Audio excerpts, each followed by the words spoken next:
Հարգելի փորձագետներ, Հայաստան։ Պարոն Եղոյան, սկսենք այսօրվա ֆորումից, ամենատարբեր կարծիքներ են հնչում հայտարարություններ, նախ վարչապետի հայտարարությունների մասին խոսենք, որ մայիսին հրավիրվել են այստեղ նաև եվրոպական գագաթնաժողովի շրջանակներում հրավիրվել են Էրդողանը եւ Ալիևը, նախ որքանով եք հավանական համարում, որ մայիսին մենք այստեղ կարող ենք տեսնել Թուրքիայի եւ Ադրբեջանի ղեկավարներին եւ նաև հնչած այս կարծիքները խաղաղության վերաբերյալ, դուք ինչ եք կարծում, նման ֆորումները արդյոք կարող են նպաստել խաղաղության այդ երկխոսության ճանապարհին, որովհետև մենք հաճախ ամենատարբեր հայտարարություններ ենք լսում Ադրբեջանից, օրինակ Իլհամ Ալիևի վերջին հայտարարությունները, որոնց մենք կանդրադառնանք հաջորդիվ։ Իսկ հիմա հավանական համարում եք, որ մենք մայիսին կարող ենք այստեղ տեսնել Էրդողանին եւ Ալիևին։ Դե Ալիևի վերաբերյալ կարծեմ եղավ տենց իրանց ոչ պաշտոնական արտահոս կամ լրատվություն եղավ, որը կարծում եմ, որ արտահայտում է իրանց մտածությունը, այսինքն չմասնակցել բարձրագույն քաղաքական մակարդակում, կարծեմ այդպես էլ են տեղացված։ Էրդողանի պահով չեմ կարող ասել, չեմ լսել ոչ մի բան, իրանք պետք է որոշեն էլի։ Իսկան ինչ ասեմ։ Ամեն դեպքում մինչև պայմանը կարծես թե Ադրբեջանում այն է, որ նախքան խաղաղության պայմանագրի կնքվելը մենք չենք կարող լինել Երևանում կամ չենք կարող գալ Երևան, մենք կարող ենք ենթադրել, որ օրինակ մինչև մայիս կարող ենք ունենալ խաղաղության պայմանագրի ստորագրում, թե այդ իմաստով դեռևս անորոշ է։ Դե դա իրանցից է կախված։ Ես մի քիչ դժվար եմ պատկերացնում, որ մինչև մայիս դա լինի։ Լավ կլիներ, որ լիներ, բայց դժվար թե մինչև մայիս լինի։ Եվ ինչի մասին են Ալիևի վերջին հայտարարությունները, որ ադրբեջանցիներ պիտի վերադառնան իրենց հայրենիք մեքենաներով, հետո խոսում է ցարական Ռուսաստանի քարտեզներից ու այսպես շարունակ։ Սա խաղաղության տրամաբանության մեջ է եւ ինչպես հասկանալ։ Դա խաղաղության, այսպես ասենք, դա կոնֆլիկտի արգելակման ուղու տրամաբանության մեջ է, այսինքն գիտեք չէ արգելակման ուղին որն է, որ մեքենան արգելակում է, մի ինչ-որ ճանապարհ անցնում է արգելակված ակերով, չէ, սև հետքերը որ տեսած կլինեք հաճախ ասֆալտի վրա, դա մեքենայի արգելակման ուղին է, ինչքան ավելի արագ է գնում մեքենան, արգելակելուց հետո այնքան ավելի երկար հետք է թողում այդ անիվը սև գծի տեսքով, որովհետև գոյություն ունի իներցիա։ Կարծում եմ, որ սա կոնֆլիկտի արգելակման ուղու ականատես ենք մենք լինում, այդ սև հետքն է, որ ասֆալտի վրայով այսպես գնում է, որովհետև 30 տարի տևած կոնֆլիկտը եւ կոնֆլիկտային ռետորաբանությունը մի քիչ դժվար է մեկ օրում կամ մեկ շաբաթում կամ մեկ ամսում դադարեցնել։ Կարծում եմ դա է եւ մենք պիտի մեր նպատակներին նայենք, ոչ թե սպասարկենք ուրիշի նպատակը։ Ուրեմն որևէ ռիսկ չի հետապնդում այս հայտարարությունները։ Իհարկե հետապնդում է, բա մեքենան իհարկե հետապնդում է, բա կոնֆլիկտը երբ որ նույն մեքենայի օրինակով է, այդ արգելակման ուղին քանի դեռ գնում է, նույնիսկ արգելակած վիճակով, բայց շարժվում է, չէ՞, մեքենան իներցիայով, իհարկե ռիսկ պարունակում է, բայց մենք պիտի ճիշտ գնահատենք իր վիճակը եւ ոչ թե մի բան էլ ասենք դե լավ այդ արգելակները թող նորից կոնֆլիկտը շարունակի նույն արագությամբ ոնց որ եղել է մենք պիտի նպաստենք որ այդ արգելակման ուղին հնարավորինս կարճ անցնի ոչ թե մի բան էլ հերիք չի երկարացնենք արգելակման ուղին կոնֆլիկտի հələ մի բան էլ ասենք չէ լավ արգելակները թող արի նորից շարունակեն կոնֆլիկտային հռետորաբանությունը վարչապետը պատասխանեց այսօր կարծում շատ սպառիչ կերպով այդ հայտարարություններին ասելով որ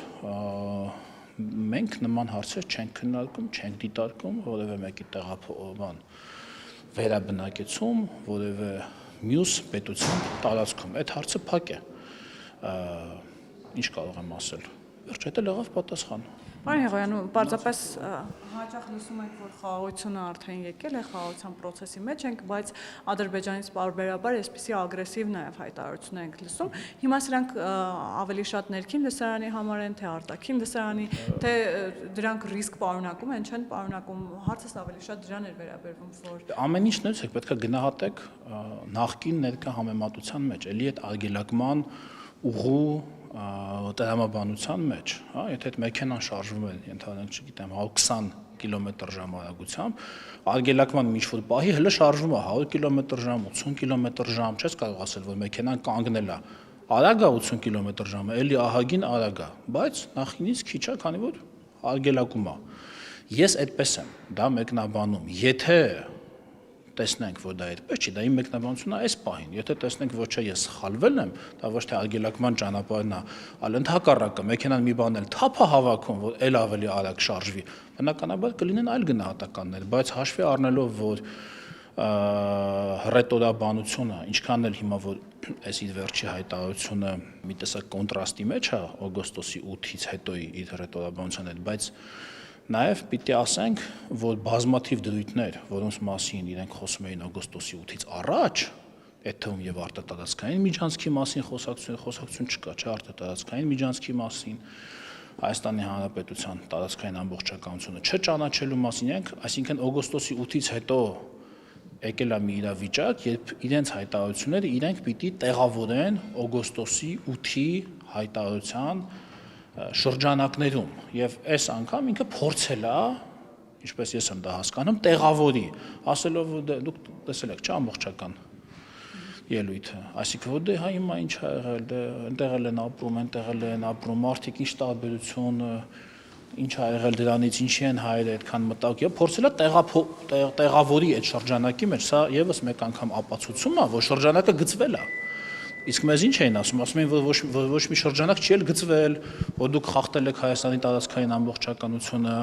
այնտեղ արտատարածքային միջանցք եք տվել, լրիվ չհիմնավորված ձևով էին դա ասում, հա։ Այո, խնդիր է, իհարկե խնդիր է այդ հռետորաբանությունը, բայց մենք չպիտի ոչ թե պիտի այնպես հիստերիկ ինչ-որ, ինչպես ես երեք տեսա Facebook-ում շատերի մոտ, հիստերիայի մեջ կամ ընդհակառակը հոգու փառավորվածությամբ շատերի նման, որ ահա, հազիվ մի հատ խոսալու բան ունեցան, խոսան, տպավորությունն է, որ եթե չլինի, չգիտեմ ինչից պետք է իրանք խոսան, հա, այլ պիտի գնահատենք կոնտեքստի մեջ ամեն ինչ եւ նայենք դինամիկային, հա, իսկ դինամիկան այնա ինչ որ ես ասացի նախորդիվ։ Պարոն Եղոյան, բայց ամեն դեպքում եթե հաշվի առնենք, որ հայկական կողմը շատ կառուցողական է եւ միշտ հայտարարում է, որ հենց այսօր էլ պատրաստ է ստորագրել խաղաղության պայմանագիրը, ինչ է կարծում ադրբեջանական կողմի համար, ո՞րն է գլխավոր խոչընդոտը, որ մինչ այս պահը չի գնում խաղաղության պայմանագրի ստորագրմանը, հենց այդ նախապայմանները, որի մասին դա պետք չի գնում, ախր պարզ բան է դա։ Պետք չի ադրբեջանի խաղաղություն։ Իր համար մեկը, կարա խաղաղություն էլ լինի, կարա չխաղաղություն էլ լինի, կարա ոչ խաղաղություն, ոչ պատերազմ վիճակ էլ լինի իր տեսանկյունից, իր շահերի տեսանկյունից, ինքը չունի այն խնդիրները, որ Հայաստանը ունի։ Այսինքն մենք ամեն պետություն իր խնդիրների,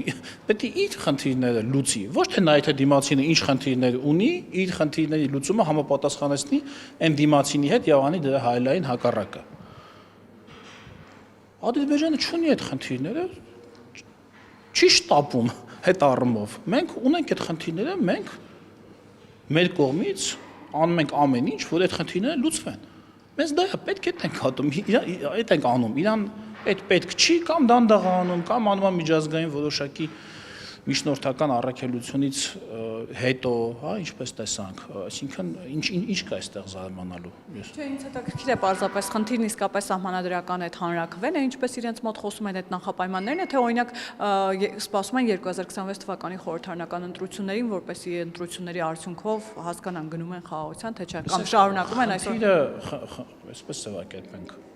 իրենք չունեն որևէ բանի սպասելու խնդիր։ Այսպես էլ կարող է լինի, այնպես էլ կարող է լինի։ Իրանց համար այսպես լինի, թե այնպես լինի, իրանց պետության տեսանկյունից, իրանց շահերի տեսանկյունից իրենք չեն ակնկալում իրենց իրավիճակի էական վատթարացում։ Իրենք դա չեն ակնկալում։ Դրա համար իրենք չեն շտապում հասցեագրել այն հարցերը, որ կան երկկողմ օրակարգում, այս կամ այն ճանապարհով կամ հասցեագրում են ըստ իրավիճակի, ըստ միջազգային դերակատարների, ըստ տարբեր հանգամանքների։ Մեր իրավիճակը այլ է։ Մենք ունենք խնդիրներ, որոնք պիտի լուծենք։ Մեզ համար դա ավելի կարևոր է, այսինքն ամեն մարդ ինչ խնդիր ունի, դա պետք չէ լուծի, ոչ թե դիմացինով չափի։ Հիմա եթե մեկին Թե էլի կենցաղային օրինակներ չբերեմ, էլի որ չդառնա բան։ Լավ, պարոն Եղոյան, տարանցման արգելքը վերացնում է Ադրբեջանը, խոսվում է այն մասին, Հա, օրինակ, տեսեք, այդ մասին չխոսացինք, դուք հիշացրեցիք։ Ահա, խոսվում է այն մասին, որ ղազախական ցորենը արդեն առաջի չափաբաժինը կգա Հայաստանն արդեն Ադրբեջանի միջոցով եւ այստեղ ընդդիմությունը ասում է, որ սա ոչ թե այլընտրանք է, այլ կախվածություն է Ադրբեջանից։ Դե մենք ոտից գլուխ 4 հարևան ունենք, այսինքն ծով չունենք։ Հիմա այս պահին ցամաքային երկու պետությունից ունենք Հայաստան եկող ցամաքային ճանապարհ, Վրաստան եւ Իրան, այսինքն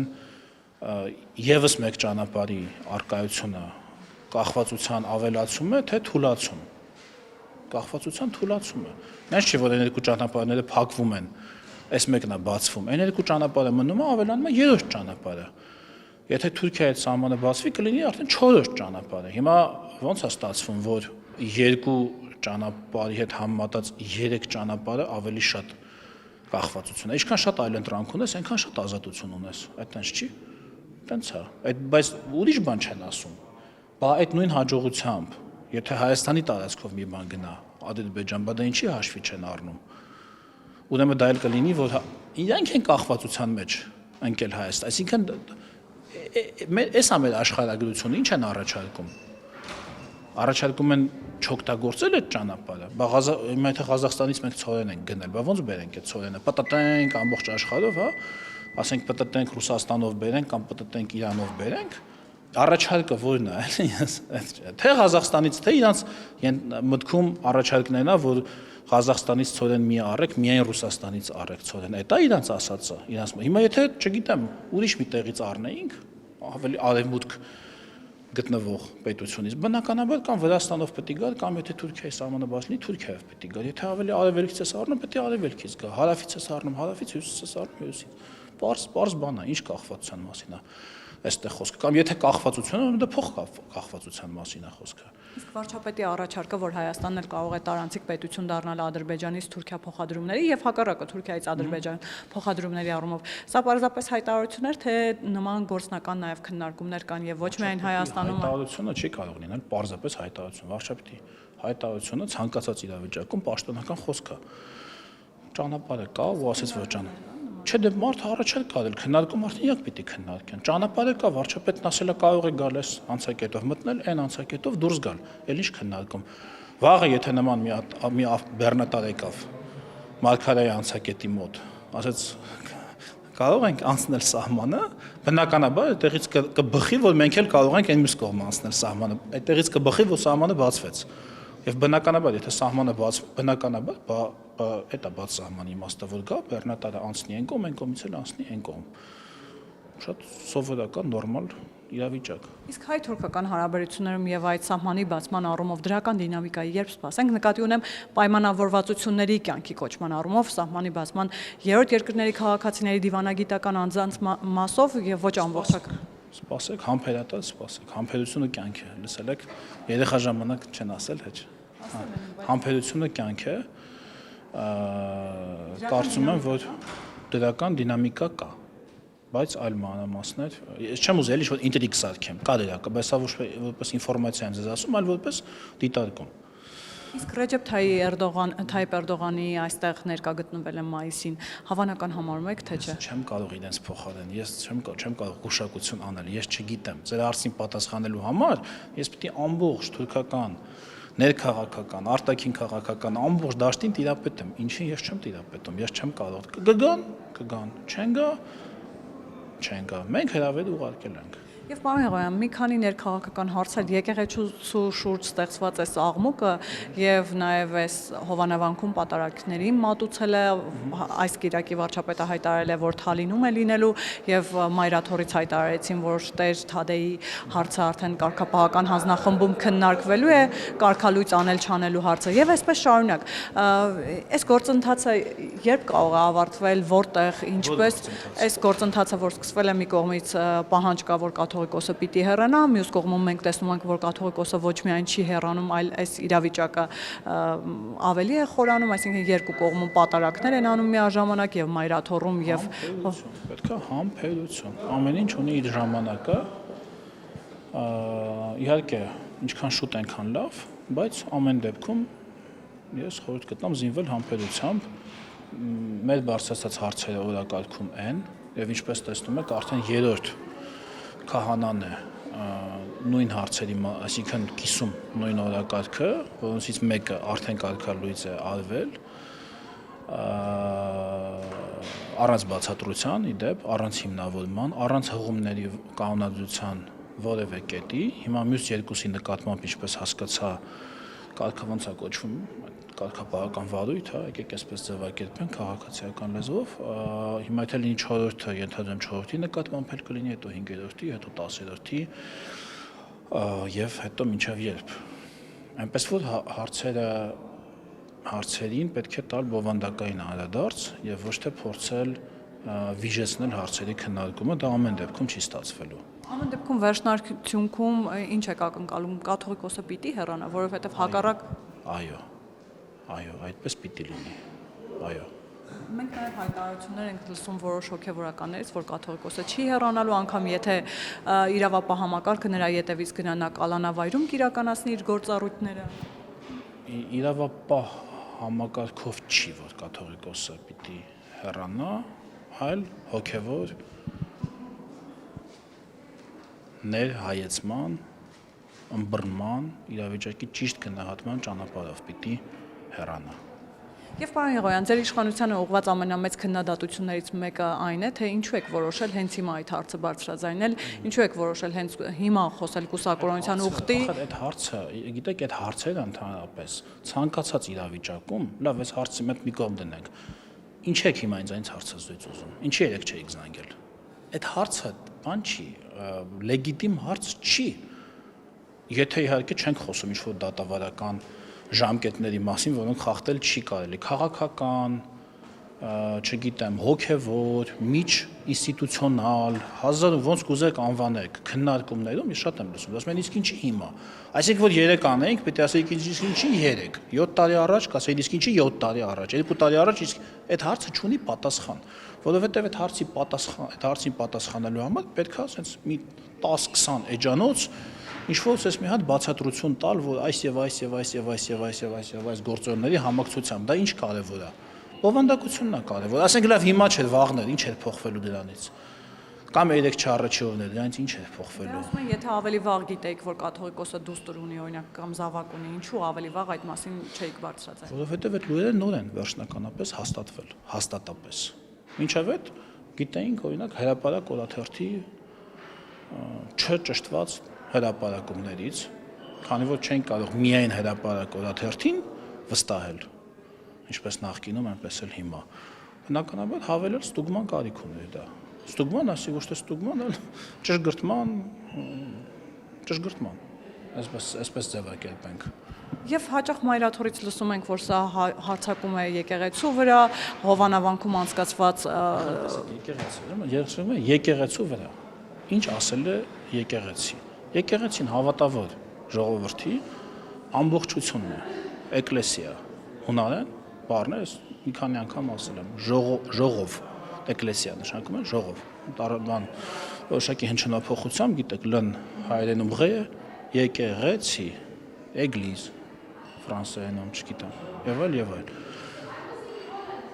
Հավատավոր ժողովրդի ամբողջությունը կոչվում է եկեղեցի։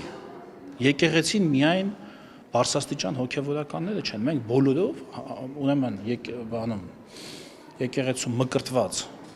անձանց ամբողջությունը կոչվում է եկեղեցի։ Ճիշտ այնպես, ինչպես օրինակ ազգային ժողովի նախագահը չի միայն, հա, այսինքն մենք բոլորս ենք, հիմա ինչ անշան, մենք եթե բարձրաձայնում ենք ֆունդամենտալ կանոններից մեկի մեր եկեղեցու խախտման մասին, ֆունդամենտալ, ընդ որում, գիտեք, այստեղ հարցը ինչ է, հարցն է չի, որ մենք ասում ենք այդ կանոնը ճիշտ է, թե սխալ է, միգուցե այդ կանոնը կորցրել է իր իմաստը, միգուցե, ոնց են օրենքները, չէ, կորցնում են իրենց նշանակությունը, բերում են ազգային ժողով, չէ, կառավարությունը կամ պատգամավորները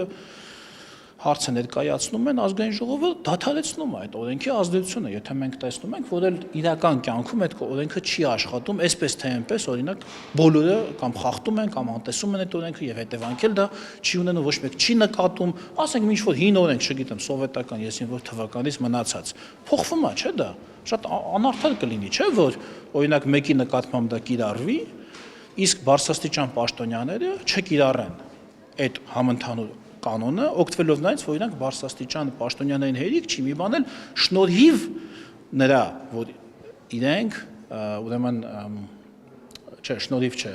դեռ մի բան էլ պարտավորված լինելով պահպանել այդ կանոնը, այսինքն բարձրաստիճան հոգևորական կարող է լինել միայն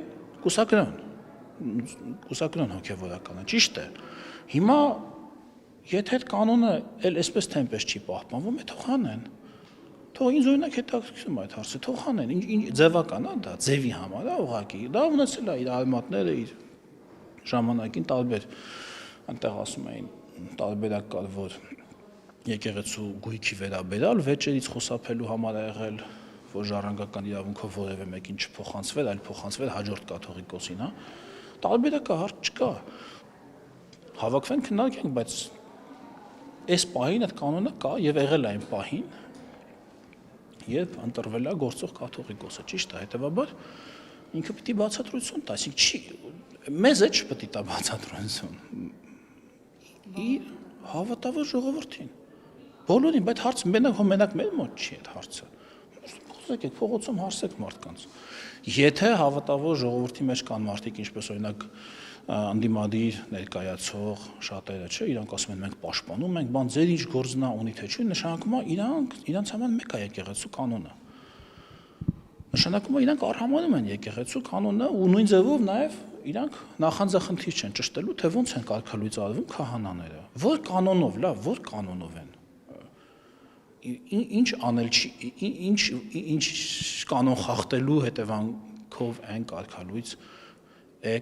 արվել օրինակ Տեր Արամը կամ հիմա այս մյուս հոգևորականները Տեր Թադե եւ Տեր Տարոն, եթե չեմ սխալվում, հա,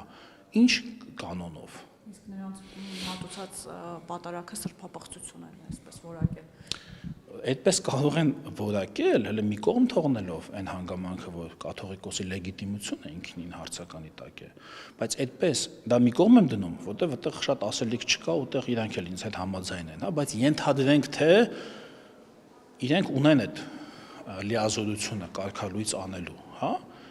բայց որ կանոնով, կանոն չէ պիտի լինի, հո չես կարող ասել, ես ուղղակի ուզում կարգալույծ անել, որովհետև դու, չգիտեմ, վարչապետի աջակցող ինչ-որ խոսք ես ասել, չէ, կանոն չէ պիտի լինի, ընդ որում, ոչ թե ուղղակի ինչ-որ կանոն, որը միտեղ գրված է եւ ուղղակի միտեղ գրված է, այլ կանոն, որի խախտման համար անպայմանորեն կարգալույծ անելն է հասնում մարդուն, հա, այսինքն հազարումի կանոն կարող է լինի, ասենք այնտեղ կա փիլոնը հազարումի ուրեմն միջոց կարող է լինի, հա, կանոնը խախտելու փիլոնազրկում կա, չէ, մի ժամանակ մի հոգևորական կարծեմ նման միջոց է կիրառվել, այսինքն հենց առաջին իսկ միջոցը կարգալույծ անելն է, եթե այդպես է, ուրեմն կաթողիկոսը ամենամեծ կանոնն է խախտել։ Ամենամեծ կանոնն է խախտել իր կարգավիճակի հետ անհամատեղելիության կանոնը, ոչ թե ինչ-որ պատարակի ժամանակ ինչ-որ բառ սխալ ասել, ինչ-որ ծես սխալ արել, ինչ-որ այնտեղ դավանաբանական ինչ-որ խնդիր ծագել, հա, չգիտեմ, ասենք Սուրբ Երրորդության, բնության, մեկնաբանության եւ այլ հետ։ Այլ ֆունդամենտալ կանոն է խախտվել։ Ու խախտվել է անդառնալիորեն, այսինքն այնպես չի, խախտել ես եւ դա կարող ես վերաբան անել։ Միգուցե ես կարգն էլ լավ չգիտեմ, այդ ապաշխարելով հնարավոր է դա վերականգնել, թե չէ, բայց եթե հենա պետք է նախ մարդը ընդունի, հետո օրինակ ապաշխարի։ Ոնց է, չգիտեմ, իրանք թող ասեն, իրանք են այդ հարցի գիտակները, չէ, բայց ստացվում է հիմա մենք ենք այդ հարցերը բարձրացնում, այն կողմից լռություն, ասում են ձեր գործը չի, այսինքն ոնց մեր գործը չի։ Բան մենք ով ենք, եթե մեր գործը չի, կամ իրանք ում հոգևոր առաջնորդներն են, եթե դա մեր գործը չի։ Միայն անդիմադիրների հոգևոր առաջնորդն են իրանք, հա։ Անդիմադիրները ձեզ նաև մեղադրում են, որ երկու սրբազան հիմա բանտում են եւ նաև ասում են, որ նրանք քաղբանտարկյալ են Կիրակի օրը Մայրաթոռում Գալստանյանի, Աջապահյանի, Սամվել Կարապետյանի։ Զբաղվում որ քաղբանտարկյալ են։ քաղաքականությամբ էին փաստորեն զբաղվում։ Փաստորեն այդ ընդդիմադիրները մեղադրում են այդ երկու սրբազաններին քաղաքականությամբ զբաղվելու մեջ, որտեղ քաղբանտարկել կարող է լինել միայն քաղաքականությամբ զբաղվող մարդը։ Մի կողմ թողնելով համաձայնեմ թե չէ ձևակերպման հետ, բայց հնարավոր չի լինել քաղբանտարկել, եթե մարդը քաղաքականությամբ չի զբաղվել ընդհանրապես։ Այսինքն իրանք արդեն իսկ իրանց խոսքի մեջ ստացվում է մեղադրում են բարձրաստիճան հոգևորականներին քաղաքականությանը խառնվելու համար։ Եթե իրանք խառնվել են քաղաքականության մեջ իրանց դիրքից, ուրեմն իրենք այլևս չունեն այն հոգևորական առավելությունները, որոնք որ ունեն իրենց ծառայության մեջ։ Չէ՞։ Նույն ձևով ոնց որ զինվորականը, ոնց է, թե զինվորականը մտնում է քաղաքականություն, ասենք բարձրաստիճան զինվորականը, գեներալ է, հա, եղել, չգիտեմ, բարձրաստիճան պաշտոնյա է եղել զինվորական։ Ինքը չի կարող գա խառնվի քաղաքականության մեջ իր բանով, զինվորականի իշխանությամբ, հա, իր բաներով, ուրեմն գնդերով, վաշտերով,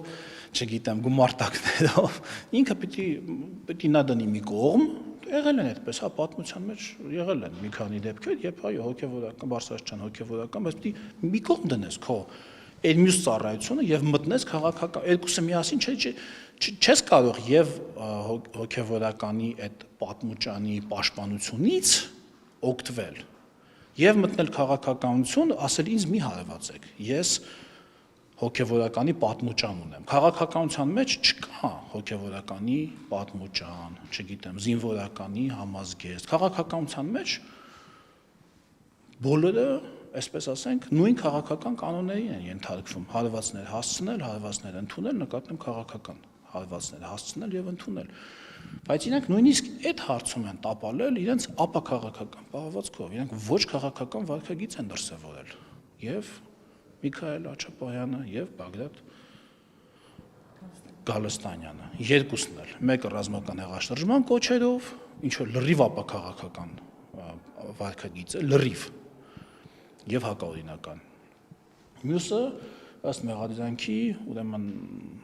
կարծեմ ահաբեկչության նախապատրաստություն էր, չէ՞, այնտեղ տված նախապատրաստություն, թե կոչ,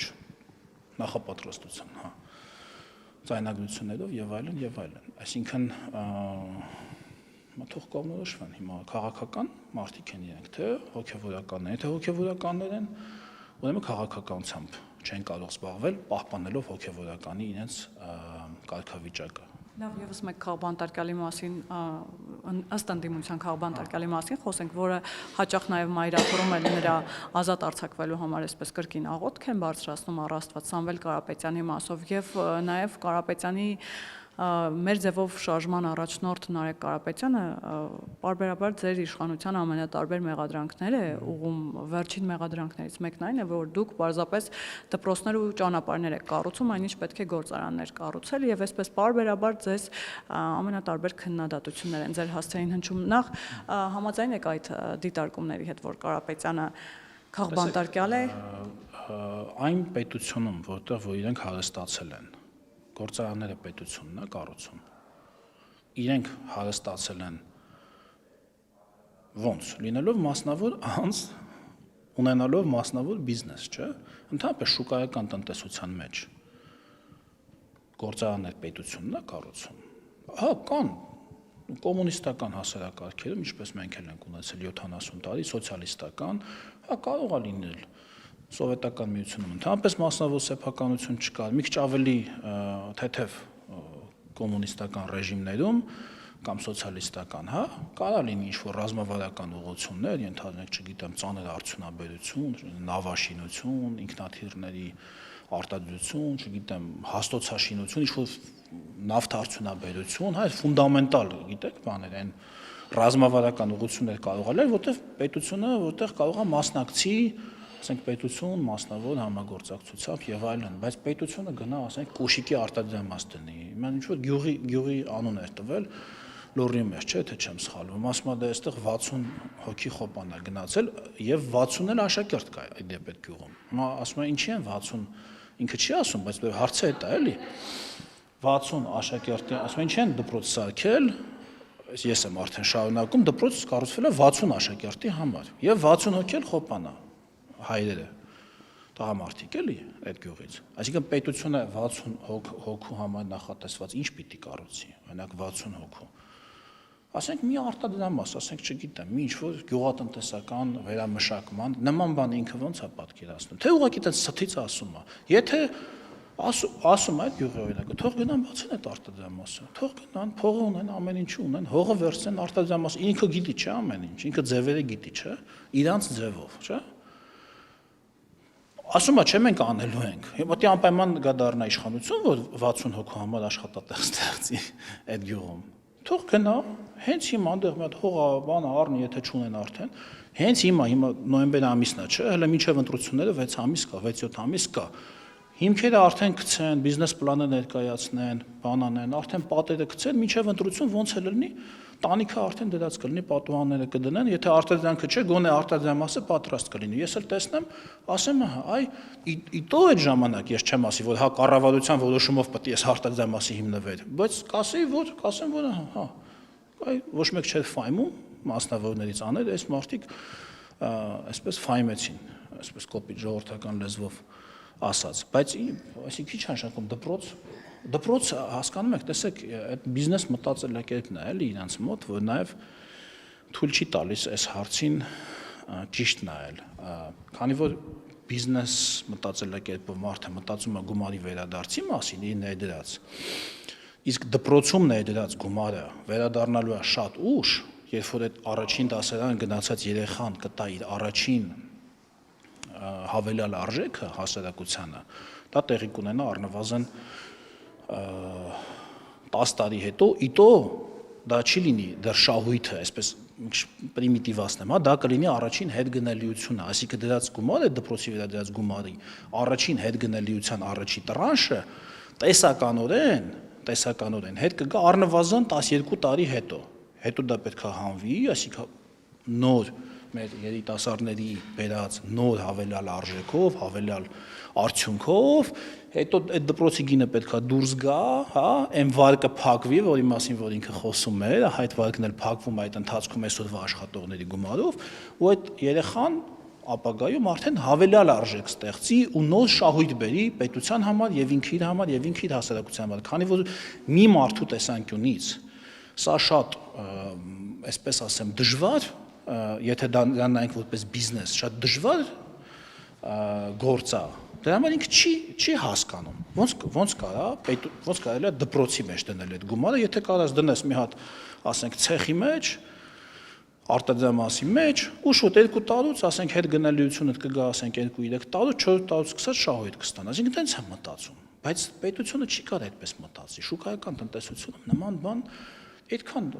աշխարհ տեսած մարդիկ են ոնց որ թե էլի, որտեղ են նման բան տեսել։ Ասենք կառավարության որոշումը ՓԲ բացվի, ասենք ջեմի արտադրամաս ենք հիմնում, հա, ասենք դες բան ոնց կլինի, ասենք կոշիկի արտադրամաս, հա, կառավարությունը որոշում կայացնի, այսինչ քաղաքում կոշիկի արտադրամաս, հա, կաշվի վերամշակման ցեխ, հա, բացել, ՓԲ դնեն, պետության կողմից մի հատ տնօրեն նշանակեն այնտեղ սովետական միության նման այդ տնօրենն էլ գնա, կեսը տանի տուն, կեսը վատ կառավարի, հա, ինքը չէր ասում, որ պետությունը բան է, վատ կառավարող է, երբ որ հեծի հետ կապված պատմություն։ Ինքն էլ չէ ասում, որ պետությունը, այսինքն այդ հեծի համար ստրատեգիական ուղղության այդքան աշխատողով, քանի կարծեմ 3000 աշխատող ունեն, ռազմավարական նշանակության, ենթակառուցվածքի համար պետությունը վատ կառավարող է, իսկ ջեմի արտադրամասի համար պետությունը կլիներ լավ կառավարող, ասենք, կամ կոշիկի ցեխի համար կլիներ լավ կառավարող, կամ որևէ այլ գործարանի, որը հաստատ ավելի փոքր հզորություն եւ նշանակություն կունենա, քան օրինակ հեծը։ Բաթո բացեին, այսքան տարի աստեղ, ասենք, մենք չենք թողել, կամ նախկինում Սերժ Սարգսյանը չի թողել, Ռոբերտ Քոչարյանը չի թողել, դիմել են, չեն թողել, հա։ Չէ՞ լուրջ, էլի թող բացեին։ Հիմա ասում են Քիմպրոմը Վանաձորի բացենք, ասել են, չէ՞ կարծեմ,